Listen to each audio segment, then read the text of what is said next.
Yang pertama, dan ini yang paling dikenal orang, neraka Jahannam atau naru Jahannam.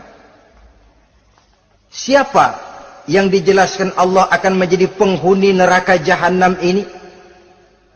Pertama dalam surah Al-Ankabut ayat 68. Wa man azlamu mimman iftara 'ala Allahi kadziban aw kadzdzaba bil haqqi lamma ja'ahu. Alaysa fi jahannam maswal lil kafirin.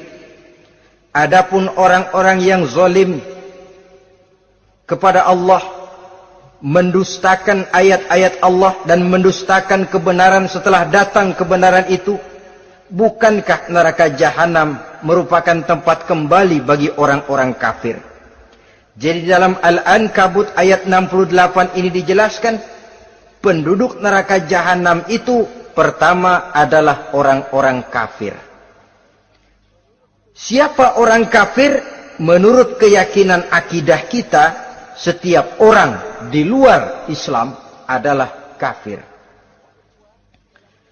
Kemudian yang kedua, dalam surah Al-Hijr ayat 42 dan 43, penduduk neraka Jahannam itu, inna ibadi laisa laka alaihim sultanun illa man ittaba'aka minal ghawin wa inna jahannama la maw'iduhum ajma'in.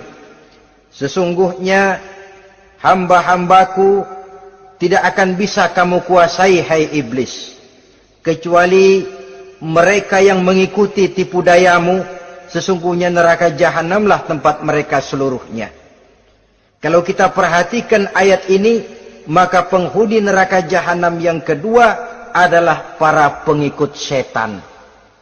Para pengikut setan dengan seluruh ajaran-ajaran yang dilancarkan oleh setan.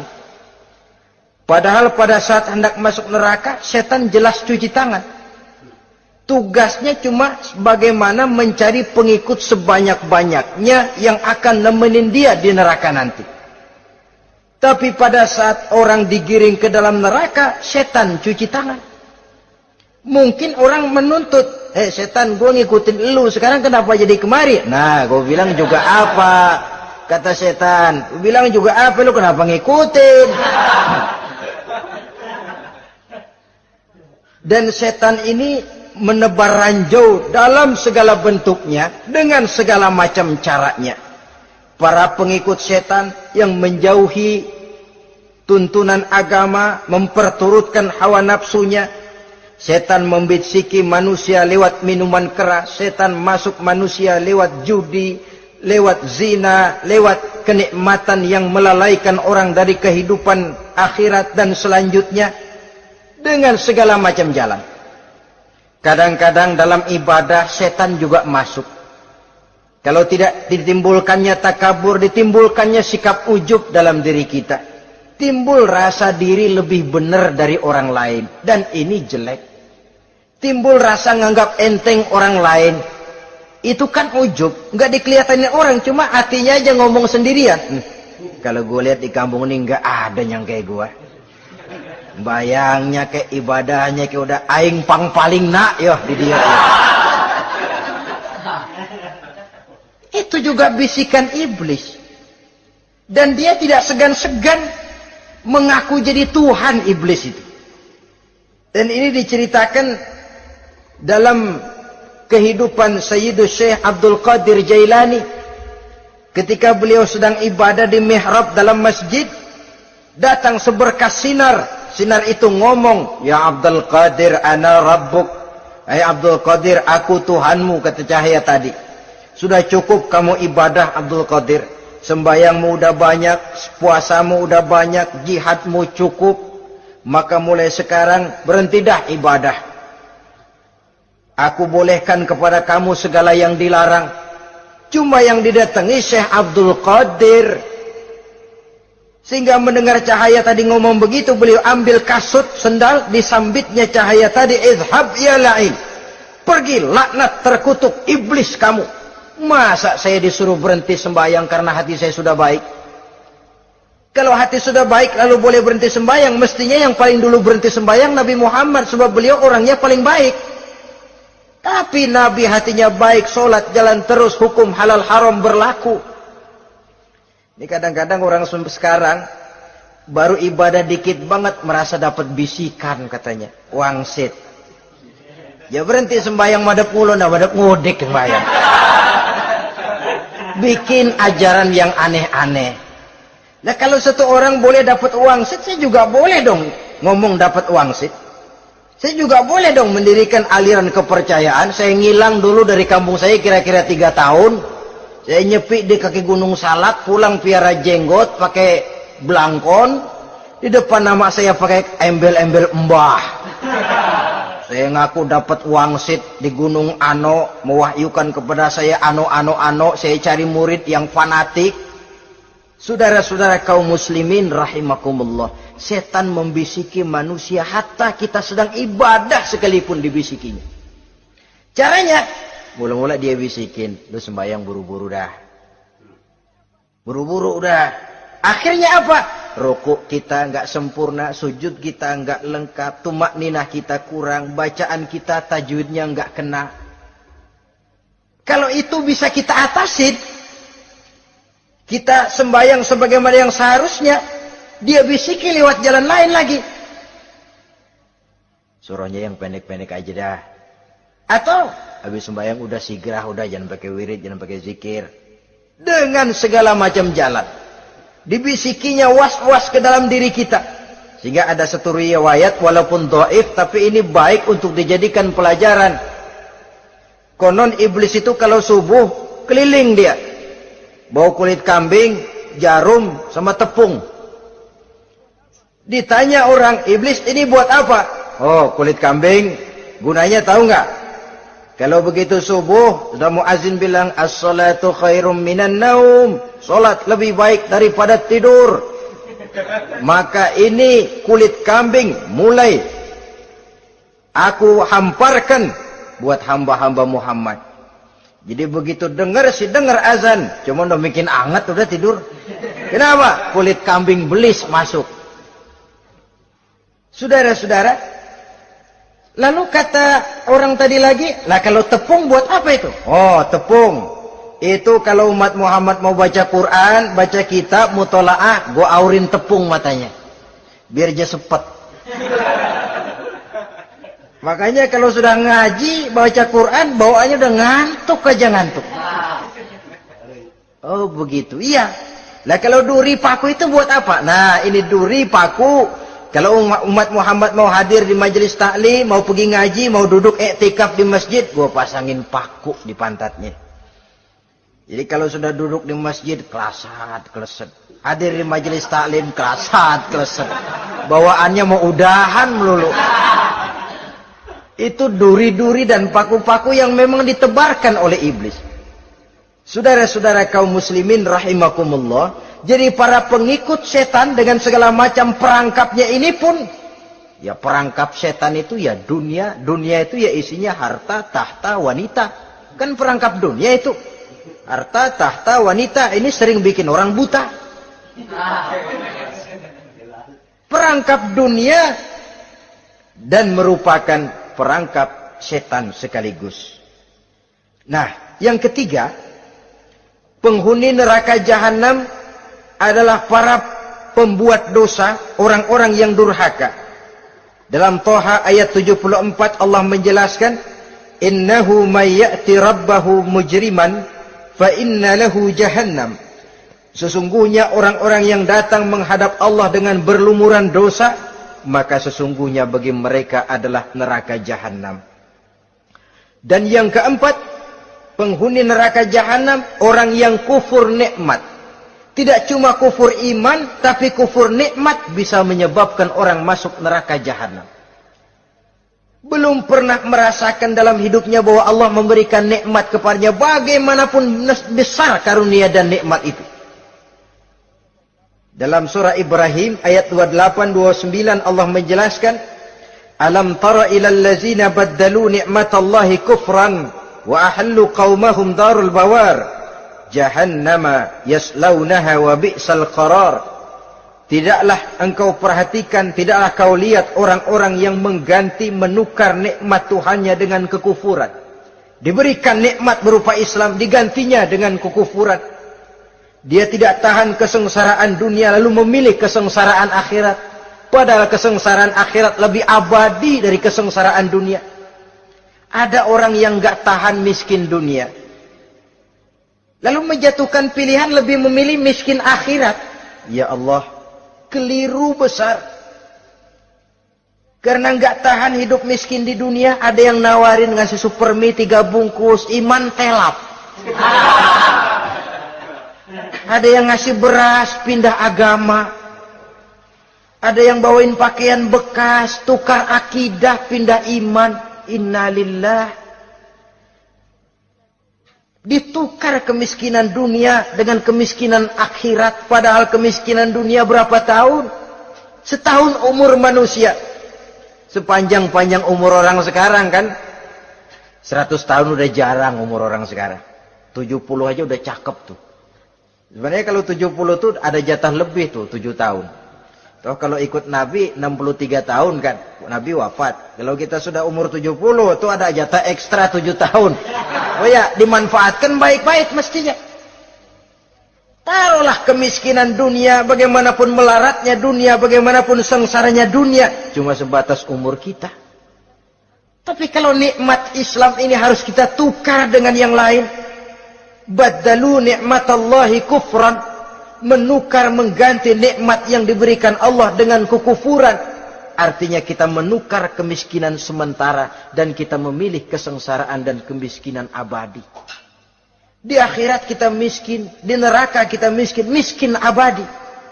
Di neraka kita sengsara, sengsara abadi. Saudara-saudara kaum muslimin rahimakumullah. Itu neraka jahanam. Yang kedua dinamakan neraka jahim. Siapa mereka ini para penghuninya? Siapa mereka ini para penghuninya? Pertama dalam surah At-Takatsur, yaitu orang-orang yang bermegah-megah dengan dunia, menumpuk-numpuk harta, lalu lupa dengan kesibukan harta itu, lupa kepada kehidupan yang akhirat nanti. Alhaakumut takatsur hatta zurtumul maqabir, kalla sawfa ta'lamun, summa kalla sawfa ta'lamun, kalla law ta'lamuna ilmal yaqin, la tarawunnal jahim. Kamu telah lalai. Akibat apa? At-takatsur. Ini penyakit pertama yang menyebabkan orang sampai ke neraka jahim. Penyakit takatsur. Dan itu penyakit zaman sekarang. Berlomba-lomba dengan kemegahan materi. Berlomba-lomba dengan kemegahan dunia. Padahal kalau urusan itu kita berlomba, tidak akan pernah sampai finish. Percayalah itu. Tidak akan pernah finish. Sebab kemegahan dunia siklus, lingkaran setan. Kita anggap kalau punya duit 1 juta tenang. Punya 1 juta berubah pikiran. Lain lagi. Kita anggap kalau punya mobil enak. Sudah punya mobil, lain lagi problemnya. Kita anggap kalau rumah sudah gedung, enak hidup. Punya rumah gedung, lain lagi problemnya. Makanya pesan Nabi kalau ingin hidup tenang, urusan dunia lihat ke bawah, urusan akhirat lihat ke atas. Sering dicontohkan kalau punya mobil, bilang alhamdulillah kita punya mobil, tangga kita cuma punya motor. Kata yang punya motor, syukur banget kita punya motor, tangga kita punya sepeda doang. Kemana-mana kekeejek mulu. Dayung. Kata yang punya sepeda, alhamdulillah kita punya sepeda, tetangga kita cuma jalan kaki, kemana-mana ngetuk mulu. Kata yang jalan kaki, alhamdulillah masih bisa jalan. Tangga kita sebelah lumpuh bertahun-tahun gak kemana-mana. Kata yang lumpuh, alhamdulillah masih hidup. Tangga kita kemarin mati gak balik lagi. Itu dalam urusan dunia. Sehingga sifat takatsur ini hilang. Tapi urusan akhirat, lihat ke atas.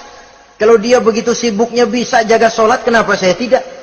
Kalau dia hidupnya sederhana, rajin sedekah, kenapa saya yang lebih kok enggak sanggup? Kalau dia bisa baca Quran, kenapa saya enggak? Lalu timbul gairah ingin mencontoh. Mencontoh orang dalam urusan ibadah, menimbulkan ketenangan jiwa. Dan itu ada garis finishnya.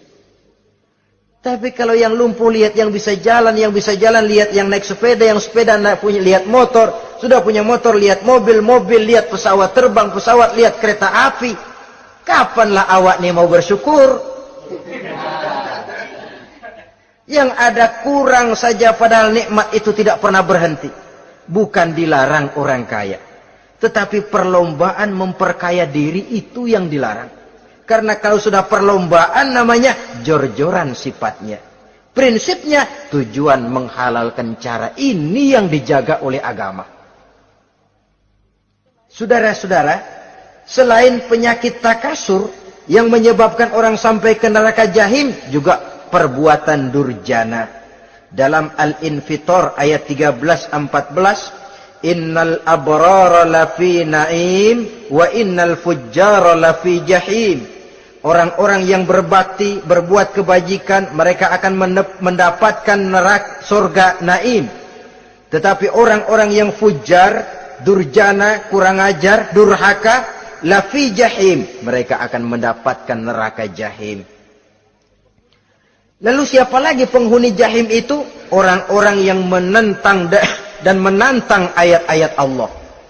Wallazina sa'au fi ayatina mu'ajizin ulaika ashabul jahim. Dan orang-orang yang berusaha menantang ayat-ayat Allah sehingga melemahkan orang-orang yang mau mengikuti rasul-rasul Allah, menantang ayat Allah dan membuat lemah orang yang mengikuti rasul, melemahkan semangat orang yang mau mengikuti khitah dan perjalanan rasul. Lu mau bangun masjid, iya berabe berat, jangan. Si anu aja kapok. Majelis taklim pahit, ngaji berat, melemahkan ini. Sudah dia rusak, merusak lagi. Kalau rusak kan cuma sendirian. Ini tidak, sudah rusak, merusak. Mu'ajizin, melemahkan orang-orang yang mau mengikuti ayat-ayat Allah. Dan itu tidak jarang zaman sekarang ini. Orang yang melemahkan semangat kita dalam berjuang menegakkan kebenaran. Kita yakin Islam agama yang benar, kita yakin Islam agama yang sempurna. Ada saja orang yang melemahkan semangat kita, yang berteori bahwa ada ayat-ayat Quran yang tidak relevan lagi dengan situasi dan kondisi, yang berteori bahwa Nabi Muhammad cuma sebagai manusia biasa yang tidak terlepas kemungkinan dari salah.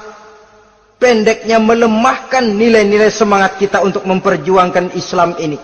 Ini pun termasuk mu'ajizin.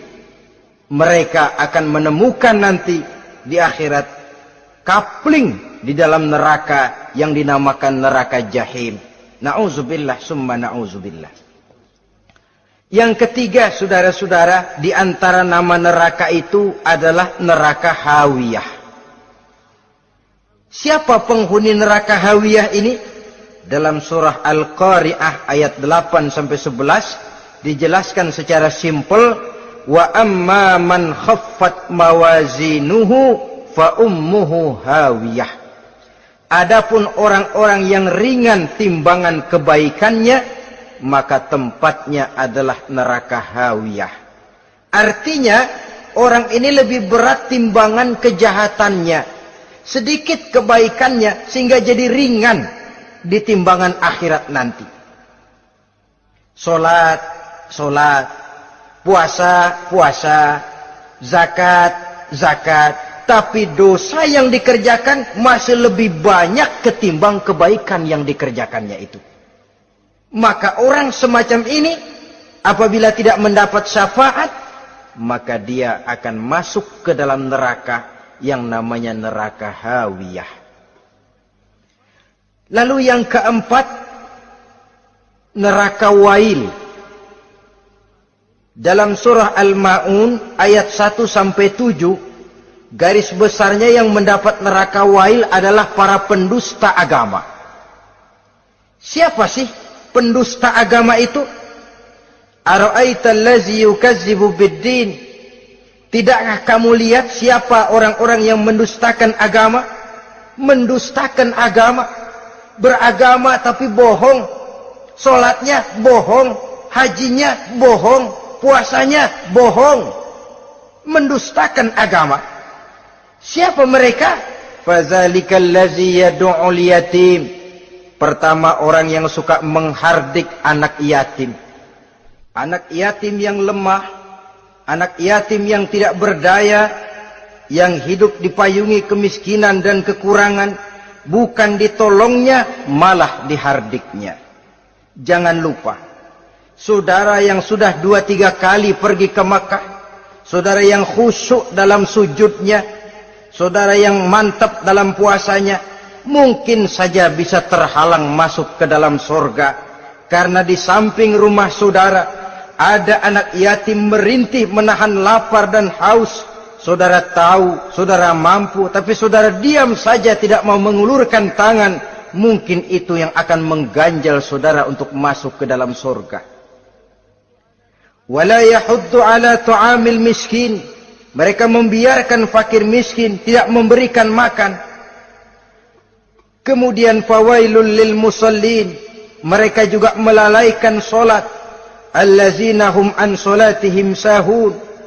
Allazina hum yura'un. Mereka juga riak di dalam amalnya. Saudara hadirin kaum muslimin rahimakumullah. Melalaikan solat, kemudian riak dengan amalnya, termasuk amalan solatnya. Kalau jadi imam, bahasanya dibuat sepasih-pasihnya, surahnya yang panjang-panjang, paling pendek sabbihis sama wadduha. Tapi kalau solat sendirian cukup kul huwallahu ahad sama inna a'toinakal kautsar. Hilang lagi nilai keikhlasannya.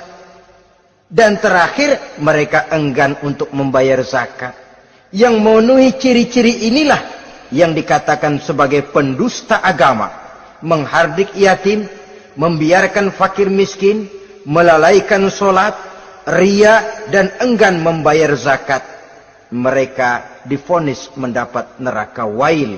Seperti dalam surah Al-Ma'un ayat 1 sampai dengan 7. Saudara-saudara kaum muslimin rahimakumullah.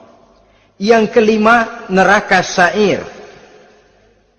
Neraka sa'ir ini pertama buat mereka yang memakan harta yatim. Kalau tadi tidak mau membantu, ini malah membantu tapi tujuannya malah ngobyekin anak yatim. Mereka yang memakan harta yatim dalam An-Nisa ayat 10. Innal ladzina ya'kuluna amwalal yatama zulman innama ya'kuluna fi butunihim nara wa sayaslawna sa'ira. Sesungguhnya orang-orang yang memakan harta anak-anak yatim dengan zalim, mereka sebenarnya telah memakan neraka, memasukkan api neraka ke dalam perutnya. Mereka akan dilontarkan ke neraka sa'ir. Selain itu, orang-orang yang mengingkari apa yang diturunkan oleh Allah Subhanahu wa ta'ala, mengingkari kebenaran Quran, mengingkari Rasul, pendeknya mengingkari Islam, dijelaskan dalam surah Luqman ayat 21. Yang keenam, saudara-saudara, yang dinamakan dengan neraka laza namanya. Pertama, untuk pembangkang dan orang yang menjauhi agama. Yang kedua, orang yang berpaling dari kebenaran. Dan yang ketiga, orang yang suka menumpuk-numpuk harta dan menyimpannya, tidak mau membayar zakat, infak, apalagi sedekah. Ini kita temukan penjelasannya dalam surah Al-Ma'arij ayat 15 dan 17. Yang ketujuh dinamakan neraka Sakor. Siapa penghuni neraka Sakor ini? Pertama, orang yang tidak pernah sholat. Yang kedua, tidak pernah memberi makan orang-orang miskin. Yang ketiga, ahli membicarakan yang batil. Strategis betul dia, ulung kalau sudah mengatur kebatilan. Kemudian yang keempat, orang yang mendustakan hari akhir. Dalam surah Al-Muddatsir ayat 42 sampai 47, kepada penduduk neraka Sakor ditanya, "Ma salakakum fis Sakor?" Apa yang menyebabkan kamu masuk ke dalam neraka Sakor? Qalu lam naku minal musallin wa la naku nut'imal masakin wa kunna nakhudu ma'al khaidin wa kunna nukazzibu yaumaddin. Mereka menjawab, kami di dunia tidak pernah sholat, tidak pernah memberi makan fakir dan miskin. Kami selalu berkumpul dengan orang-orang yang batil dan membicarakan kebatilan, dan kami mendustakan adanya hari akhir. Yang kedelapan, yang terakhir adalah neraka Khutamah. Ini diperuntukkan bagi para pengumpat, pencela, para penghina orang lain, mencari aib saudaranya, kemudian juga mereka menumpuk, menghitung-hitung harta, lalu kikir dan bakhil dengan hartanya itu. Dalam surah Al-Hujurat ayat 11-12, kemudian surah Al-Humazah ayat 1 sampai dengan 7, kita temukan penjelasan itu.